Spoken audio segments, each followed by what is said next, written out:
Hello students, आप सभी का हमारे यूट्यूब चैनल में हार्दिक स्वागत है। आज की इस वीडियो में बात करने वाले हैं पीबीएमईटी और पीएमईटी कोर्स में कितना डिफरेंस होता है, कौन पीबीएमईटी कोर्स कर सकते हैं और कौन स्टूडेंट पीएमईटी कोर्स कर सकते हैं, क्या क्या योग्यता रहती है, फ़ीस क्या रहती है, एग्ज़ाम पैटर्न कैसा रहेगा, यानी कि एग्ज़ाम आप लोगों का एंट्रेंस एग्ज़ाम कैसे लगेगा, इससे रिलेटेड सारी जानकारी मैं आपको इस वीडियो में देने वाला हूँ। तो वीडियो आप लोगों को पूरा देखना है और अगर आप लोग चैनल पर नए हैं तो चैनल को सब्सक्राइब, वीडियो को लाइक और बेल आइकन ज़रूर दबा लीजिएगा। देखो, सबसे पहले अपन बात करते हैं पीबीएमईटी कोर्स की। किसकी बात कर रहे हैं? पीबीएमईटी कोर्स। अब ये क्या कोर्स होता है, इसमें करना क्या होता है, कितनी क्या योग्यता है? देखो, ये जो पीबीएमईटी कोर्स होता है वो pre BEd MEd entrance test ऐसा कुछ होता है, जो कि एक तरीके से पूरी तरीके से वैलिड कोर्स होता है, गवर्नमेंट की तरफ से चलाया जाता है। इसमें काउंसलिंग होगी, एंट्रेंस एग्ज़ाम होंगे, सारी चीज़ें सेम टू सेम जो एक वैलिड कोर्स में होती है वो सारी चीज़ें होती है। ठीक है, पीबीएमईटी कोर्स 3 ईयर का होता है। इसमें क्या होगा, बीएड के साथ साथ आप लोगों को एमएड की डिग्री भी मिलेगी। क्या होगा, बीएड और एमएड की डिग्री दोनों एक साथ, यानी कि इंटीग्रेटेड ये कोर्स होता है। बीएड और एमएड दोनों मिलकर एक डिग्री आप लोगों को मिलेगी। ऐसा नहीं है कि 2 साल हो गए बीएड की डिग्री आपको मिल जाएगी या 2 साल के बाद आपको बीएड की डिग्री अलग से मिले, एमएड की अलग से मिले, ऐसा नहीं होगा, है ना। इंटीग्रेटेड कोर्स का मतलब आप अच्छे से जानते होंगे, एकीकृत यानी कि संयुक्त रूप से ये कोर्स है जिसमें बीएड और एमएड दोनों डिग्री एक साथ जॉइंट में मिलेगी। ठीक है, इतना कुछ क्लियर है। और ये कोर्स होता है आपका 3 साल का कोर्स होता है। 3 साल के कोर्स में आप लोगों को क्या क्या योग्यता ज़रूरी है, अगर ये पीबीएमईटी का फॉर्म जो भी स्टूडेंट भरना चाहते हैं उनके लिए एलिजिबिलिटी क्राइटेरिया क्या क्या है? देखो, सबसे पहले तो उनकी होनी चाहिए मास्टर्स का मतलब जैसे कि एमएससी हो गया, एमए हो गया आर्ट्स वालों का, एमकॉम हो गया कॉमर्स वालों का, ये कंपलसरी होना चाहिए। और फर्स्ट डिवीज़न यानी कि 60 या 55% से अबव मार्क्स यहाँ पर होने चाहिए, जब जाके आप लोग ये कोर्स कर सकते हो और तभी आप लोगों को फॉर्म फिल करना है, अदरवाइज़ आप लोग एलिजिबल नहीं है। कैटेगरी के हिसाब से यहाँ पर 5% छूट SC ST वालों को मिल जाती है। ठीक है, बाकी 55% मार्क्स आपके एमए एमएससी एमकॉम में होने चाहिए, उसी के बाद आप लोग ये फॉर्म फिल कर सकते हैं। इतनी बात आप लोगों के समझ में आ गई होगी। अब देखो, इनके एंट्रेंस एग्ज़ाम कैसे होगा, क्या क्या होगा, वो मैं दोनों को कॉमन करके आप लोगों को बता दूंगा। ठीक है, अब देखो इसमें क्या होता है, इसमें वही इंटर्नशिप आपकी लगती है, बीएड की तरह सेम चीज़ें होगी। और बीएड और एमएड के पेपर दोनों कमाइन होंगे, यानी कि फर्स्ट ईयर में, सेकंड ईयर में और थर्ड ईयर में ओनली एमएड के 4 पेपर होते हैं। ये होता है पूरा प्रोसेस इसका, यानी कि इससे रिलेटेड छोटी मोटी जो जानकारी थी वो मैंने आपको बता दी। अब देखो, पीएमईटी का भी बात कर लेते हैं। पीएमईटी की बात करने के बाद दोनों को कॉमन करके मैं आपको फीस बताऊंगा, इसके एंट्रेंस एग्ज़ाम कैसे लगती है वो भी बताऊंगा। ठीक है, अब आते हैं अपन पीएमईटी कोर्स पर। अब बात कर लेते हैं पीएमईटी कोर्स। पीएमईटी कोर्स कौन कर सकते हैं, कितने साल की होती है? तो पीएमईटी कोर्स 2 साल का होता है।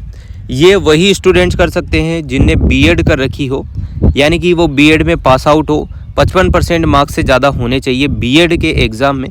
बाकी उनकी एमए हो रही है तो भी ठीक है, नहीं हो रही है एमएससी एमकॉम एमए, या हो रही है तो भी ठीक, नहीं हो रही है तो कोई बात नहीं। बीएससी बीए बीकॉम यानी कि ग्रेजुएशन कंप्लीट हो, साथ में बीएड की डिग्री उनके पास होनी चाहिए, यानी कि बीएड कंप्लीट होनी चाहिए। फर्स्ट डिवीज़न हो तो बहुत बढ़िया, नहीं तो 55% के आसपास तो होना ही चाहिए। ठीक है, तो ये होता है पीएमईटी का 2 साल का ये कोर्स होता है। बीएड पास आउट स्टूडेंट पीएमईटी का कोर्स कर सकते हैं। इससे होता है एमएड होगी और एमएड में सेमेस्टर एग्ज़ाम आपके लगेंगे और इसकी जो क्राइटेरिया है, एलिजिबिलिटी है, वो मैंने आपको बता दिया कि क्या है क्या नहीं। इसकी एलिजिबिलिटी वही है कि इसमें बीएड कंपलसरी है, बाकी बीएससी बीकॉम बीकॉम बीए ये होना चाहिए, ग्रेजुएशन कंप्लीट होना चाहिए, बस और कुछ नहीं। अब देखो, इन दोनों से रिलेटेड आप लोगों को एक बात बताता हूँ, दोनों में डिफरेंस करके देख लेते हैं और दोनों की सेम चीज़ें जो भी है वो भी अपन बात करेंगे। पहले बात करते हैं इसका एग्ज़ाम कैसे लगता है, क्या होता है ना। तो देखिएगा, एक कोर्स होता है 2 साल के लिए, एक कोर्स होता है 3 साल के लिए। इसमें क्या क्या डिफरेंस है वो बता रहा हूँ। देखो, इसकी फ़ीस जो रहेगी, दोनों की फ़ीस रहती है 500 रुपये या 700 रुपये। 2021 तक की बात करें तो राजस्थान यूनिवर्सिटी इसका एंट्रेंस एग्ज़ाम कंडक्ट कराती थी, जो कि 500 रुपये फ़ीस लगती थी। फिर 2021 के बाद 2022, 23 और ये 24 वाला जो एग्ज़ाम है वो कोटा यूनिवर्सिटी के अंतर्गत आएगा। तो इसमें 700 रुपये फीस लगती थी। अब इस साल हो सकता है कि वर्धमान खुला विश्वविद्यालय ये एग्ज़ाम कंडक्ट करा दे, वरना नहीं कराता है तो कोटा विश्वविद्यालय तो 100% ये एग्ज़ाम कंडक्ट कराएगा। वो सूचना आपको बाद में दी जाएगी जब एग्ज़ाम के फॉर्म स्टार्ट होंगे तब, है ना। देखो ये 500 और 700 रुपये की फ़ीस वाली बात तो आपके समझ में आ गई। अब इसके बाद देखो पेपर कैसे लगता है। एक एंट्रेंस एग्ज़ाम होगा, जैसे कि पीटीईटी एग्ज़ाम में होता है, सेम टू सेम इसमें भी एक एंट्रेंस एग्ज़ाम होगा। पीबीएमईटी वालों के लिए पीबीएमईटी का एंट्रेंस एग्ज़ाम होगा, पीएमईटी वालों के लिए पीएमईटी का एंट्रेंस एग्ज़ाम होगा। पीएमईटी वाले स्टूडेंट जो है, जो एमएड करने वाले हैं, उनके लिए यहाँ पर आएगी जैसे कि शिक्षण विधियाँ आ जाएगी, साइकोलॉजी आएगी, यहाँ पर दर्शन शास्त्र, मनोविज्ञान, ये सारी चीज़ें यहाँ पर पूछी जाती है पीएमईटी स्टूडेंट से, है ना। 4 टॉपिक होते हैं, चारों टॉपिक 50-50 नंबर के होते हैं। 200 क्वेश्चन आपसे पूछे जाएंगे। 200 क्वेश्चन आपके 3 मार्क्स का एक क्वेश्चन हुआ तो 600 मार्क्स में से आपके नंबर आते हैं, ठीक है। और यहाँ पर कोई नेगेटिव मार्किंग नहीं होती है इस एंट्रेंस एग्जाम में। अब बात कर लेते हैं पीबीएमईटी की। पीबीएमईटी में क्या होगा, पीबीएमईटी में भी वही पैटर्न अलग होता है, यानी कि सिलेबस दोनों का सेम नहीं होगा, डिफरेंट होगा। इसमें आपसे पूछा जाएगा कंप्यूटर पूछेंगे आपसे, टीचिंग एप्टीट्यूड पूछेंगे, रीजनिंग पूछेंगे, हिंदी, इंग्लिश, कंप्यूटर, ये सारी चीज़ें इसमें टीचिंग एप्टीट्यूड सारी टॉपिक यहाँ पर पूछे जाएंगे। 6 टॉपिक होते हैं, उनके क्वेश्चन आएंगे जिसमें से आप लोगों के 2 तो 50-50 आएंगे, 50-50 क्वेश्चन आएंगे 2 टॉपिक से तो, और बाकी 4 टॉपिक जो हैं उनसे 25-25 नंबर के क्वेश्चन पूछे जाते हैं। इस टाइप से आप लोगों को 200 नंबर का ही ये पेपर होता है, 200 नंबर का ही होता है। प्रत्येक क्वेश्चन 1 नंबर का आता है। अगर ये 3 नंबर का आ जाता है तो 600 का मान लो, वरना ये अभी तक तो 200 में से ही आता है। प्रत्येक क्वेश्चन 1 नंबर का ही रहता है। नेगेटिव मार्किंग दोनों में नहीं होती है। 200 क्वेश्चन आएंगे, ठीक है। OMR सीट आपको भरनी होगी, OMR सीट पर यानी कि ऑफलाइन मोड पर ये दोनों के पेपर होते हैं। फीस वही 500 या 700 रुपये दोनों की रह सकती है इस बार भी, है ना। कोटा यूनिवर्सिटी कंडक्ट करवा सकती है एग्जाम, अगर नहीं कराती है, वर्धमान खुला विश्वविद्यालय द्वारा आयोजित होता है तो वो सूचना आपको बाद में दे दी जाएगी। अभी तक इसके फॉर्म नहीं निकले हैं और जुलाई में इसके फॉर्म निकलने की पूरी संभावना है, ठीक है। जुलाई में इसके फॉर्म निकल सकते हैं। ये बातें आपके समझ में आ गई होगी, है ना। ये सारी चीज़ें होने के बाद जब आपका एंट्रेंस एग्ज़ाम लग जाता है, एंट्रेंस एग्ज़ाम लगने के बाद जो ये पीएमईटी एग्ज़ाम है, इसमें तो सीटें भी खाली रहती है। इसमें भी ज़्यादा कुछ विशेष कंपटीशन नहीं होता है। जो भी वीडियो मैंने अपलोड कर रखी है वो आप लोग देख लें तो भी आपकी हेल्प हो जाएगी। पेपर भी मैंने सॉल्व करा रखे हैं, देख लीजिएगा एक बार प्लेलिस्ट जाके या फिर पूरी वीडियो टटोल के, है ना। और फिर आने वाले टाइम में और क्वेश्चन मैं आप लोगों को करा दूँगा, ठीक है। जैसे बच्चे जुड़ते जाते हैं वैसे वैसे काम करते जाएंगे अपन, ठीक है। अब ये सारी चीज़ें क्लियर हो गई है। एंट्रेंस एग्ज़ाम होगा। एंट्रेंस एग्ज़ाम होने के बाद जैसे आपका ये एंट्रेंस एग्ज़ाम हुआ, इसके बाद आप लोगों का आंसर की आएगा, ठीक है। आंसर की आपका आएगा। आंसर की आने के बाद आपको जो लगता है कि ये क्वेश्चन गलत है या इसका आंसर गलत बता रखा है, तो आप लोग ऑफलाइन मोड पर जाकर भी वो करेक्शन करा सकते हैं। करेक्शन कराने के बाद आप लोगों का क्या होगा, आंसर की आ जाएगी। आंसर की चेक कर लेना। फाइनल आंसर की आने के बाद आप लोगों का रिजल्ट डिक्लेयर कर दिया जाएगा। रिजल्ट डिक्लेयर करने के बाद आप लोगों से कॉलेज वॉलेज फिल कराए जाएंगे, काउंसलिंग कराई जाएगी, जिसमें 5000 रुपये आप लोगों के लगेंगे।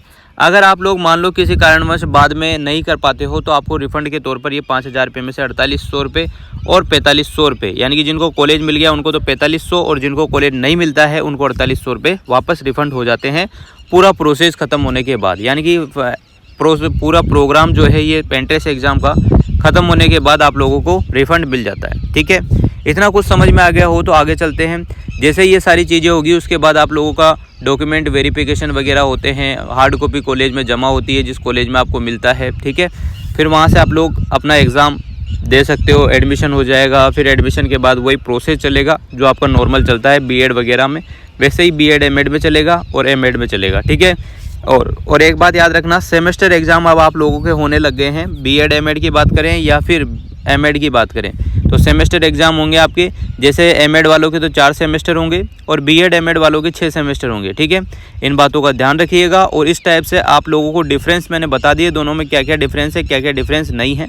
बीएड एमएड जो इंटीग्रेटेड कोर्स है उसमें इंटर्नशिप बीएड की तरह ही होती है जैसे बीएड प्रोग्राम में होती है, और एमएड में इंटर्नशिप यहाँ पर नहीं होती है बिल्कुल भी, ठीक है। इन बातों का ध्यान रखिएगा। और डिसर्टेशन की फ़ाइल बनती है लास्ट में, फाइनल ईयर में, दोनों में ही और बाकी कुछ खास नहीं है। यही बातें थी जो आप लोगों को बतानी थी। उम्मीद करता हूँ आप लोगों को ये सूचना काफ़ी, या ये जो जानकारी मैंने दी है काफ़ी हेल्पफुल रही होगी आप लोगों के लिए। अब जो भी स्टूडेंट PBMET करना चाहते हैं वो PBMET का फॉर्म भर लेना, जो PMET करना चाहते हैं वो PMET का फॉर्म भर लीजिएगा। बाकी और सूचना या और डाउट हो कोई भी तो आप लोग कमेंट में बता सकते हो। वीडियो अच्छी लगी हो तो like, comment, share and subscribe. Thanks for watching.